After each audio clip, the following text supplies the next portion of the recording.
How y'all doing? Well, hello, it's me back with another video. It's been quite a while because I'm in America and it's on fire. Please ignore this. I definitely could have taken it off. I just came back from the pumpkin patch because it is fall, y'all. So yeah.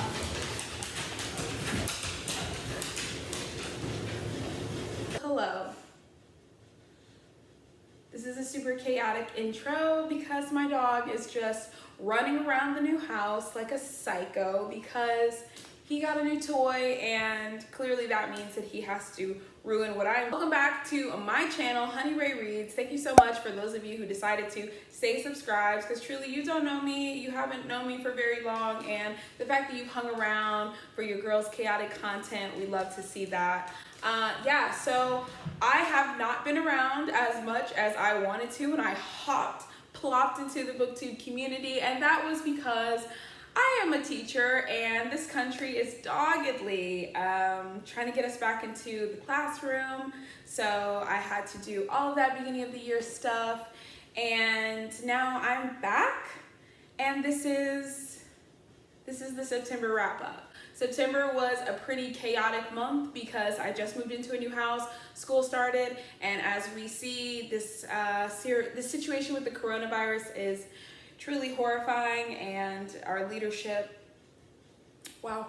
But yeah, so this is the September wrap up. This month I read 13 books, and I'm incredibly proud of myself because this month has been a capital D disaster, but you know what? We are rising above it. Everything is working out. So let's just dive straight in. So for September, I decided to participate in Yonceathon that Booking It with Atia was hosting in September, and then Sapphic September that Manic Femme was hosting on Instagram and Twitter and on here too. I saw a bunch of people participate in, which I was super excited about because I got so many good recommendations. I will say, I hate to say it, I hope I don't sound ridiculous, but Sapphic September was actually the challenge that I struggled and slacked on the most, which is unacceptable. But I think it was because I went so heavy on the Sapphic reads last month, like just unintentionally, because I was just really feeling it. I had so many good recommendations. I spent a bunch of money on books, and so I was like, I want to read these now. And I still have a lot of those books, but the main book that I was waiting for was Cinderella is Dead, which literally didn't get here until the last 2 days of the month, so I didn't get a chance to read it. But I had a bunch of my books that were like sneak sapphic, which we love to see. So for some of them, they counted for those categories in both Yonceathon and Sapphic September, and for some of them they didn't. And I also picked some books for Latinx Heritage Month that I got to one of them but didn't get to them all, and so I'm gonna move them onto the TBR for October, because obviously I still super want to read those books and super passionate about them, especially because a couple of them, or not a couple of them, but 2 of them, I want them to be a part of my classroom, so I need to read them first. So yeah, the first book that I read in the month of September was Red at the Bone by Jacqueline Woodson. I'm gonna hold the books over here because your girl can never get the lighting correct. But Red at the Bone by Jacqueline Woodson. This is a super kind of short novella all about a family and just kind of tracking what happens to them during the generations. Okay, so it starts off with Melody, who is 16 years old when the story starts, and it's basically kind of going through her life. Her dad has been super involved in her life, and her mom she has much more of a strained relationship with, and she has a deeply intense relationship with her grandparents, and there's a lot of love there, but there's also been a lot of loss, a lot of trauma, a lot of kind of shattering of dreams. The writing in here is amazing. There was some sneak sapphic content that I did not expect, was not walking into this book expecting at all, and it truly just blew me away. I immediately handed this over to my mom and my grandma because I just felt like it was such a powerful story about the ways that trauma shapes a family, and it was just really interesting to read, and I highly recommend it to anyone who's looking for a little bit of a shorter moment that's gonna really pack a punch and be really powerful, and also looking at the dynamics of a Black family, not necessarily from a lens rooted in generational trauma. So yes. So Red at the Bone was a 5 out of 5 stars for me. It was amazing. It was amazing. Just have to edit this out. 1 hour later. Amazing. I just completely forgot that I was filming, scrolling on Instagram. Social media is a disease. Okay. So the next book that I read was for the third prompt for Yonceathon, which was Black Parade, which was to read a book with a intersectional identity, Black and something else. So we chose Black and queer, and I read The Black Flamingo by Dean Atta, and I absolutely loved this book so much. This book follows Michael, and he is Greek Cypriot and Jamaican, and he's living in London, growing up, going through the trials and tribulations that come with being like a young gay Black kid. But so much of the story, instead of being rooted in trauma and rooted in just the truly hard parts of our identity that obviously like it's important to highlight and important to touch on, but so many stories are so focused on and rooted in trauma without expressing like the joy and the love and the excitement and the just enjoyment that exists in this identity, like in this space. But this book did an amazing job at like touching on it and just touching on him coming into his identity and taking ownership of how he wants to express himself and how he wants to express his gender identity, how he wants to talk to people and come off to people, and how he wants to just live his damn life.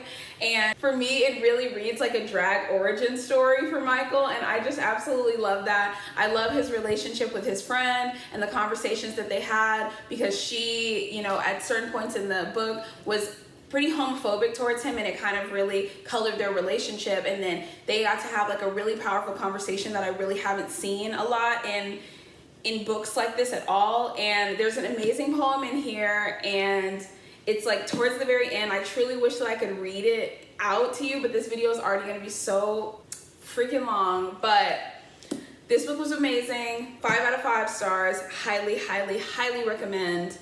It was amazing. So the next books that I read were for Yonceathon's challenge, Mood Forever, and it was to read stories that do not center around trauma, where the protagonist has a storyline that has nothing to do with trauma. So I picked 2 books for this, and oh boy, did they absolutely blow my GD socks off, because they're amazing. They're so good. Wow, they look so good together. So we're gonna talk about both of these books, but wow, if you have these, if you see them at your local library, you see this anywhere, pick them up, pick them up. So the first book that I read, which was an early book hangover that honestly, you know, I loved it, but I spent so much time emotionally thinking about this book that I didn't start another book for literally like 4 or 5 days.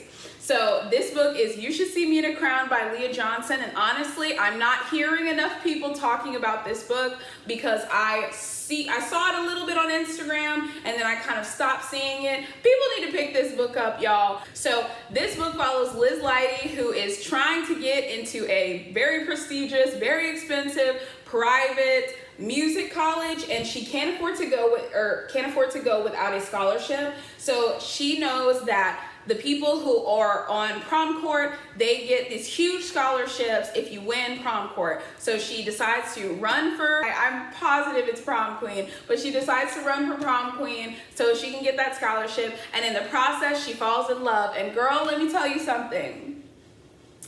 I spent so much time sketching the 2 main characters in this book, because wow, I was being fed in my soul. Their relationship was literally so cute, so sweet, so wholesome, so healing, so generative. Yes, okay. I really love the representation for like a platonic male-female relationship, because I mean, although I was literally about to say I don't believe it can happen. Of course it can happen. I have male friends, but like I feel like it's so underrepresented in books. And I just love to see it. There was no romantic like component of their relationship. It was literally like them being super good friends and being goofy and being fun, and I just love to see that. And then her relationship with the love interest in this book, absolutely, I just loved it. Mac is so quirky and so cute, and just this book made me cry several times because I was just so blown away at how cute they were and how innocent it was, and how it was so unlike so much of the sapphic stuff that I usually read, where it's so doom and gloom and trauma and all of this stuff. And like, obviously there's a place for that, there's a place for every story, but damn it, I want to see some people fall in love and be happy and cute and nobody dies at the end and they end up together, and it just was feeding my soul. So I absolutely love this. You Should See Me in a Crown, 5 out of 5 stars. This is Leah Johnson. If she keeps making stuff like this, she's going to be an insta-buy author for me, just like Elizabeth Acevedo. So the second book that I read for the Mood Forever prompt was With the Fire on High by Elizabeth Acevedo, as a book that does not center around Black trauma. This story follows Imani, and she is a young teen single mother, and it's more so, you know, like that's a big storyline in of itself. She could have literally wrote a book just about that and it would have been powerful. She is trying to co-parent with her daughter's father and, you know, all of this stuff, but she also has dreams and huge aspirations of being a chef, and she is able with her food to make people feel the feelings that she feels, or to elicit like very specific powerful emotions in them. And that was such a cool concept to me that I absolutely loved. I love when books play with like different like fantasy sort of elements, but in a way that's still very much like rooted in reality, rooted in realism. So With the Fire on High is not told in verse, which this is the first Elizabeth Acevedo story that I've ever read that wasn't told in verse. Not the book falling. Y'all, I'm an idiot who doesn't have a case on her phone, so truly if my phone would have just fell down, this would have been the end of the video. I would have just keeled over and collapsed. But With the Fire on High is the first Elizabeth Acevedo book that I have read that has not been told in verse. This is, you know, just regular prose, but honestly, Elizabeth Acevedo is such a strong writer that I was literally tearing through this book. I started it with the audiobook, and it got to a point where I was going back and forth between me reading it and the audiobook because I wanted to look at the words. Like I wanted to look at how she's like crafting these sentences and how she's building these moments that I'm literally so excited about, so tense about, so angry about, so like whatever. Like it was ridiculous. This is what good writing looks like. Like if you don't like it, I don't know what you're doing. I don't know what you're doing. I don't know who you are. I just don't. I love the way the relationship was handled with her baby's father. I love the way her friendship was built with her best friend. I love the relationship between her and her grandmother. It was absolutely just giving me life. But with every single Elizabeth Acevedo book, the way that she portrays the father and daughter relationship, oof, it just hit me hard, because your girl does not have an amazing relationship with her dad. That's fact, unfortunately. But the way that she portrays fathers who are present in your life but absent, it took me out. It just took me out because it was so real and powerful, and truly I can't dive that much into it because your girl will cry again like I did when I was reading the book, but this was so good. 5 out of 5 stars, highly recommended. So the last books that I read for the challenges for Yonceathon were these 2 books of poetry. I decided for the last category, which was to read a story centering Black art, storytelling, creativity, etc., that I was going to read books of poetry. I decided to read this because it was actually in my classroom, and I wasn't sure if like one of the kids left it, if it was like a hangover from somebody else or whatever. My kids are pretty young, so I was like, where did this book come from? So I decided to take it into my house to read it, to see if I could put it back into the library. I won't be putting it back into the library, but I will be adding it to my personal collection because I thought it was pretty good. So this is The Rose That Grew from Concrete. It is a book of poetry by Tupac Shakur, and it was really good. I'm not someone who knows a huge amount about Tupac besides his music, but these poems were really powerful, and just the way that he's able to like kind of cut down to the bone of poverty, cut down to the bone of the way that Black men have to exist in this country. because of racism, because of the insane systems that Black people are made to live under and just forced to kind of deal with as a part of everyday reality. The way that he writes these poems, it just absolutely like had me so like torn up and choked up, because it's like everyone else gets the opportunity to like live into their fullest self and be listened to and cared about, and you know, just have their life mean something and be valuable and be, you know, deemed worthy. But, you know, Black men, Black women, Black people, that's just not the case. So these poems were really good. I gave this book 4 out of 5 stars. I really enjoyed reading it.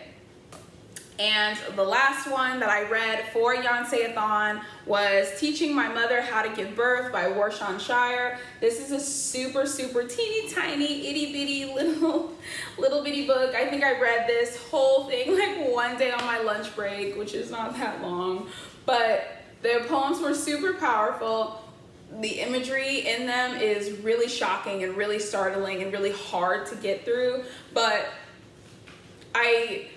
I feel like the stories and the tales are really important. So Teaching My Mother How to Give Birth is just like a collection of poems. I first heard of Warshawn Shire, obviously because of Beyonce. I truly, honestly thought about reading for the big like other side book, the How to Make Lemonade book, which I have. You can't see it because it's like further down, but I have the like big book that came with the Lemonade like collector's edition, and it's absolutely my prized possession. Like literally people don't get to just pull that book out. Like there's gloves that go with it. It's very involved.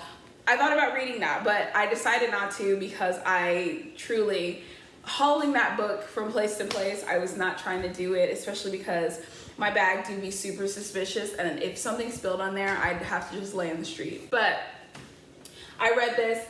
The poems were super powerful. They were very hard to get through, not because they were bad or anything, but because they were very gripping and very like give you like an uncomfy feeling in your chest, and just really like sit in your mind for a while. But they're really good. So I gave Teaching My Mother How to Give Birth 4 out of 5 stars. The last book that I read was actually an advanced reader's copy of Mastering the Crown by George Correde. I received the ebook or the advanced like reader's copy in exchange for a super honest review, which was not hard to give because it was very good. It was a super short like little novella about a girl named Ife and her sister Nala. I'm not sure how to pronounce it, so if I butchered it, just absolutely feel free to like rip me down in the comments. Please don't, be nice, okay? But it's about 2 sisters, and they're kind of coming up in their like adolescence, kind of being groomed to take over the throne. They are dealing with and like navigating like their relationship with like the different tribes and stuff. It was really amazing. I feel like I never get to see stories about like African royalty. I don't usually read a lot of books like set in Africa, which I need to work on, but I really enjoyed it. It was super short, super quick read. I read it in maybe like a couple hours. It was really good. The writing was so lush and so descriptive, like you really felt like you were in there. I did want more from the story because it was so short, and I wanted to hear more. I wanted to dive deeper into the romantic relationship that you get about halfway through the book. I wanted to see more exploration of Ife and her relationship with her father, the king, and I just wanted to get more background on everybody. I felt like we got such lush descriptions of our surroundings and the things that people were wearing and the sounds and the smells, and like it was really like putting me there, and I wanted to get just as deep into the thoughts and the beliefs and the experiences and the past and the trauma of the people who the story was about. So I'm excited to see what else this author writes. And yeah, so Mastering the Crown, 4 out of 5 stars for me. Great read. So this is my stat for Yonceathon. I definitely, had higher hopes for all of the things I was going to be able to read. I wanted to finish Luster, but I didn't even start it this month, so it's getting thrown onto next month or November. September was super hard, but I definitely could have read more. It's just that, the existential dread of starting school like really hit me like a sack of bricks and really slowed my progress.